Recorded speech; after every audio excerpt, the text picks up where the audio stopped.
چلیے ہم آیا نمبر 119 کر رہے ہیں. اس میں اللہ تعالیٰ کہہ رہے ہیں تم دیکھو تم ایسے صاف دل لوگ ہو کہ ان لوگوں سے دوستی رکھتے ہو حالانکہ وہ تم سے دوستی نہیں رکھتے، اور تم سب کتابوں پر ایمان رکھتے ہو اور وہ تمہاری کتاب کو نہیں مانتے، اور جب تم سے ملتے ہیں تو کہتے ہیں ہم ایمان لے آئے، اور جب الگ ہوتے ہیں تو تم پر غصے کے سبب انگلیاں کاٹ کاٹ کھاتے ہیں.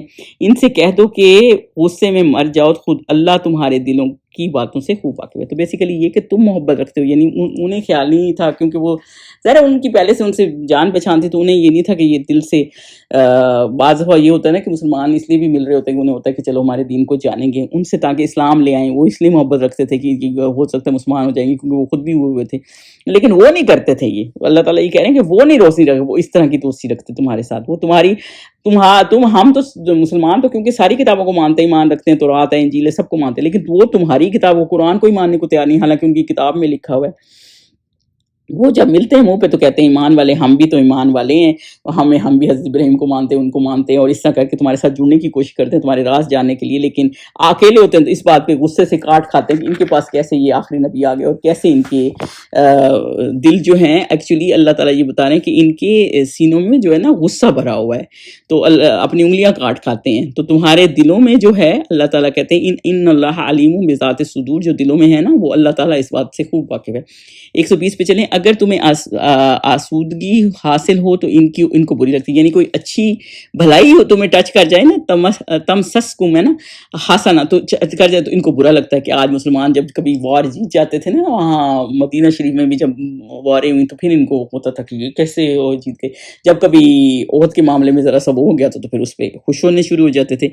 تو ان کو بری لگتی ہے. اور اگر رنج پہنچے، اگر کسی بات پہ مسلمانوں کا نقصان ہو جائے تو اس پہ وہ خوشی مناتے ہیں، خوش ہوتے ہیں. اور اگر تم تکلیفوں کی برداشت اور ان سے کنارہ کشی کرتے رہو گے تو ان کا فریب تمہیں کچھ بھی نقصان نہ پہنچائے گا. اگر اللہ تعالیٰ یہ کہہ رہے ہیں کہ تم صبر کرو اور تتقو، یعنی کہ آپ کو اس طرح کی مشکل ہو کہ جو آپ کی خوشی میں جو ہے غم محسوس کریں اور اس طرح کے لوگوں، تو پھر آپ کیا کریں؟ صبر کریں اور تتقو، اور تقوی اللہ سے ڈریں، مطلب حد سے نہیں بڑھ جانا، تو برداشت کریں تو اللہ تعالیٰ اس کا حل دے گا. تو صبر تو یعنی کہ دیکھیں نیگیٹیوٹی کو ختم کر دیتا ہے. تو آپ جب اللہ تعالیٰ پہ توکل کر دیتے ہیں نا، صبر بیسیکلی توکل ہی ہوتا ہے کہ آپ توکل کریں، اللہ پہ توکل کریں اور اللہ کا ڈر رکھیں، اور وہ صبر وہی بندہ کر سکتا ہے کہ اللہ یہ مسئلہ حل کرے گا. تو آپ اللہ کی نافرمانی سے بھی بچ جائیں گے اور پھر اللہ تعالیٰ اس مسئلے کو حل کرے گا. اور یہی اللہ تعالیٰ نے مسلمانوں کے ساتھ کیا کہ ان کا حسد کسی کام نہیں آیا، اور تو ان کا ساتھ کچھ نہیں کرے گا، اور جو کچھ کرتے ہیں اللہ اس پر احاطہ کی ہوئے ہے. تو اللہ تعالیٰ ہر چیز، اگر یہ جو بھی کام کرتے ہیں نا تو ان کی چالیں تمہیں کوئی نقصان نہیں دے سکیں گی. تو آپ نے چالیں چلنی ہے، آپ نے صبر کرنا اور تقویٰ کرنا ہے. حدیث پاک کا ایک مفہوم ہے کہ میں ایک ایسی آیت جانتا ہوں جو دین اگر لوگ اس پر عمل کر لیں نا تو دین اور دنیا کے لیے ان کے لیے کافی ہے، جو لوگ اس پر عمل کر لیں. اور وہ آیت کون سی ہے؟ سورۃ طلاق کی آیت نمبر 2 اور 3 ہے نا، جس میں یہ کہ تقویٰ کرو اور تقویٰ اختیار کرو، اور جو تقویٰ کرتا ہے اللہ اس کے لیے اس کا مفہوم اس طرح ہے کہ ایگزٹ کا راستہ اللہ تعالیٰ نکال دیتا ہے اور وہاں سے رزق دیتا ہے جہاں سے اس کو گمان بھی نہیں ہوتا. تو اللہ تعالیٰ ان کے لیے بہتری کر دیتا ہے. یعنی صبر اور تقویٰ ایک بہتر چیز ہے جو مسلمان کو پکڑ کے رکھنی ہے، اور اللہ سے مانگے، مدد مانگنی ہے تو اللہ سے مانگے. یعنی کوئی آپ کا نفع نقصان نہیں کر سکتا اگر اللہ نہ چاہے، اور کوئی آپ کا نقصان نہیں کر سکتا اگر اللہ نہ چاہے، کوئی آپ کا فائدہ نہیں کر سکتا اگر اللہ نہ چاہے. تو اللہ تعالیٰ یہ کہہ رہا ہے کہ مومن جو ہے وہ شکر کرتا ہے، راحت میں شکر کرتا ہے اور دکھ پر صبر کرتا ہے، اور کبھی کسی سے جیلس نہیں ہوتا. اور یہ کہ جب صبر کرو، اور اگر ایسے حالات ہوں، اس طرح کے لوگ ہوں جو تمہاری نقصان چاہتے ہیں. آج عام دیکھیں تو دنیا میں کئی لوگ ایسے ہوتے ہیں جو اتنے جیلس ہو جاتے ہیں، یہ تو چلیں ان کے بارے میں کہا گیا، لیکن ویسے بھی تو پھر اس کے لیے بھی بہتر ہے کہ آپ صبر کریں اور اللہ تقویٰ اختیار کریں. اللہ تعالیٰ آپ کو ہر مشکل سے نکال دے گا. 121 پہ چلیں. اور اس وقت کو یاد کرو جب تم صبح کو اپنے گھر روانہ ہو کر ایمان والوں کو لڑائی کے لیے مورچوں پر موقع بموقع متعین کرنے لگے، اور خدا سب کچھ سنتا ہے. تو دیکھیں یہ آیت نمبر 121 میں نا اب اللہ تعالیٰ جو ہے نا وہ جنگ احد کے بارے میں آ رہی ہیں یہ آیتیں. اور ان آیتوں میں کیا ہے کہ غزوہ احد کا تھوڑا سا بیک گراؤنڈ یہ دیکھ لیتے ہیں کہ پہلے 2 ہجری میں تو بدر ہوئی 17 رمضان میں جمعے کے دن. تو کافروں کو کافی نقصان ہوا. جب ان کو اتنا نقصان ہوا تو ان کو اتنا ڈر پڑ گیا، وہ اتنے پریشان ہو گئے کہ ہم اتنے تھوڑے سے 313 مسلمان تھے اور ہم سے اتنے آگے نکل گئے، اور ان کا ہر گھر میں ان کے ماتم مکہ میں تقریباً پچ گیا، اور تو نے بناؤ سنگار کرنا چھوڑ دیا.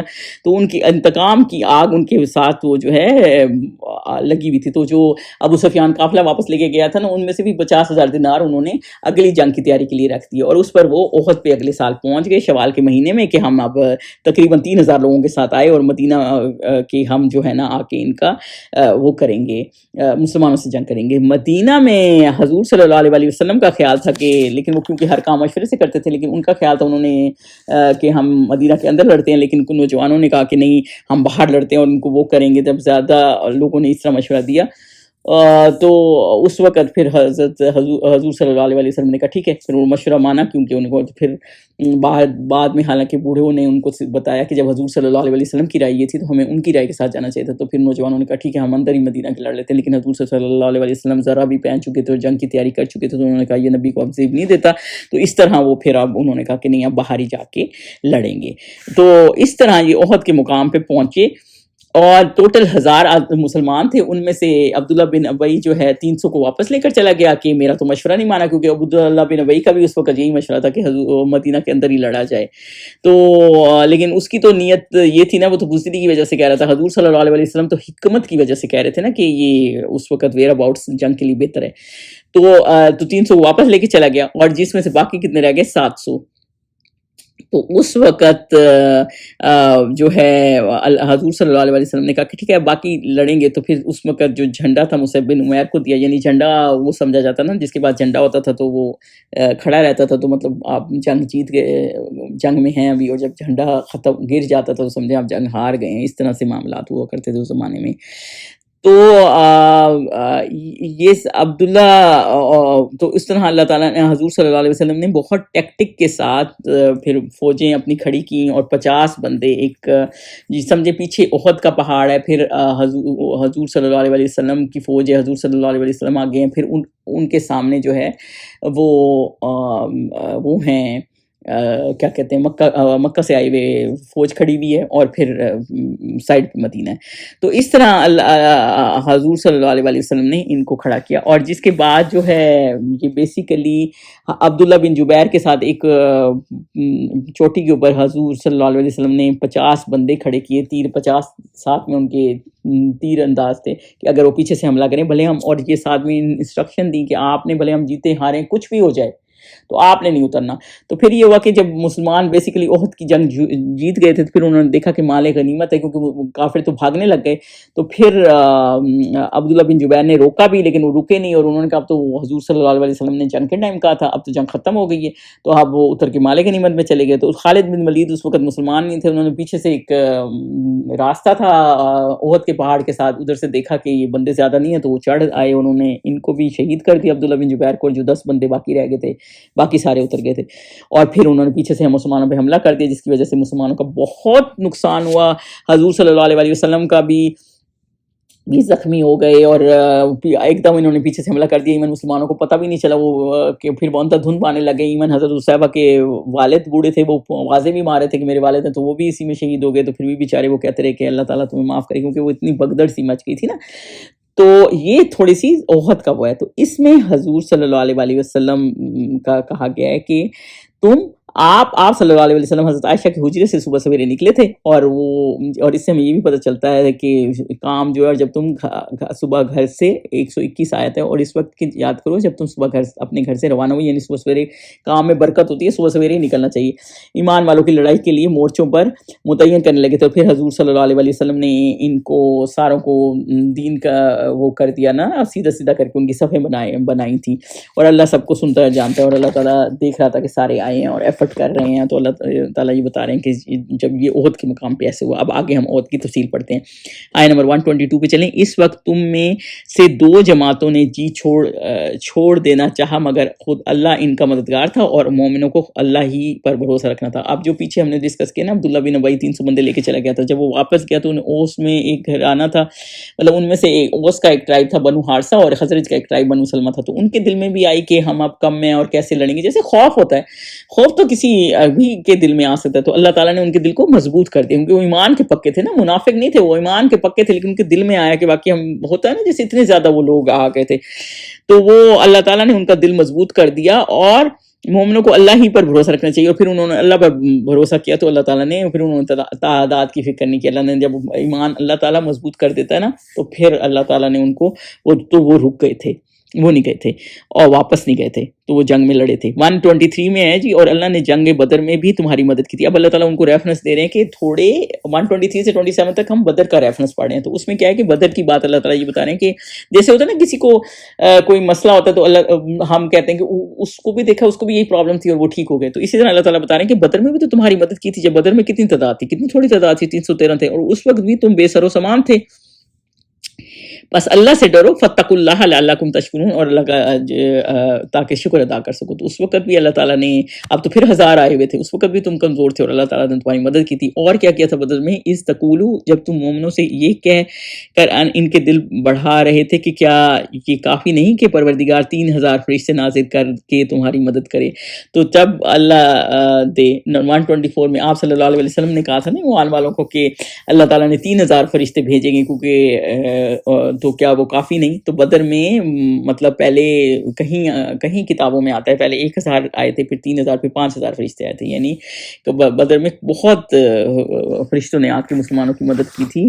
اور اللہ تعالیٰ نے کہا ہے کہ اللہ تعالیٰ مدد ان کی کرتا ہے جو اللہ تعالیٰ کے کام کے لیے جاتے ہیں نا, تو پھر اللہ تعالیٰ آپ کی مدد کرتے ہیں. اور کئی لوگوں نے, کئی مشرک جو بعد میں مسلمان ہو گئے تھے, تو وہ بتاتے تھے کہ ہم نے مطلب ایک لمبے سفید کپڑوں میں آدمی دیکھے, کہ وہ انسانوں کی شکل میں تھے نا, اور گھوڑوں پہ سوار تھے, اور ہمیں مطلب انہوں نے پکڑا, اور ہمیں انہوں نے یہ کیا, وہ کیا, مطلب انہوں نے ہمیں پکڑا, انہوں نے ہمیں باندھا. تو یہ کافی سٹوریز اس طرح بنتی ہیں, تو ملتی ہیں. تو یہ اللہ تعالیٰ نے ان کی مدد کی تھی. آگے, اور ہاں اگر تم دل کو مضبوط رکھو اور اللہ سے ڈرتے رہو, اور کافر تم پر جوش کے ساتھ دفتن حملہ کر دیں, تو پروردگار 5000 فرشتے جن پر نشان ہوں گے تمہاری مدد کے لیے بھیجے گا. تو فرشتوں کی آمد کی خوشخبری دی گئی تھی تاکہ دل مطمئن ہو جائیں اور حوصلے بلند ہو جائیں. دیکھیں اللہ تعالیٰ خود بھی ان کو 125 میں آیا تو خود بھی ان کی مدد کر سکتا, فرشتوں کی ضرورت نہیں تھی, لیکن کیونکہ ہوتا ہے نا ایک چیز آپ کے سامنے آ جاتی تو آپ کو حوصلہ ہو جاتا ہے, تو اللہ تعالیٰ نے ان کو حوصلہ بھی دیا. کہ اللہ تعالیٰ فرشتوں کو محتاج نہیں ہے, لیکن ان کو حوصلہ دینے کے لیے, کیونکہ ان کو تھا کہ ہماری تعداد کم, ان کی تعداد اللہ تعالیٰ نے ایسے بڑھا دی تھی. تو اس طرح اللہ تعالیٰ نے جیسے بارش برسا دی تھی, مسلمان اوپر جگہ تھے تو ان کو اس سے فائدہ ہو گیا تھا. تو یہ اس طرح کی چیزیں اللہ تعالیٰ نے ان کے مسلمانوں کی مدد کی تھی. ہر طرح سے اللہ تعالیٰ نے بدر میں مسلمانوں کی مدد کی تھی. 127 پہ چلتے ہیں. اور اس مدد کو اللہ نے تمہارے لیے بشارت بنایا, یعنی اس لیے کہ تمہارے دلوں کو اس سے تسلی ہو, ورنہ مدد تو اللہ ہی کی ہے جو غالب و حکمت والا ہے. تاکہ اللہ تعالیٰ نے اس لیے کیا کہ تاکہ تمہارے دلوں کو بشارت بنا دیا. پہلے تو یہ بات ہے, بشارت خوشخبری کیسے بنا دی, ان کے بڑے بڑے لیڈر مارے گئے تھے, عقبہ, امیہ, جو حضرت بلال کو جنہوں نے حضرت بلال کو غلام بنایا تھا, ابو جہل, مطلب بڑے بڑے, ان کے لیے ذلت ہو گئی نا, تو مسلمانوں کے لیے خوشخبری ہوگی. اور ان کے ہاتھوں سے, مسلمانوں کے ہاتھوں سے, جن مسلمانوں کو وہ تنگ کرتے تھے, ٹارچر کرتے, انہی کے ہاتھوں سے وہ اتنا بری طرح ہارے.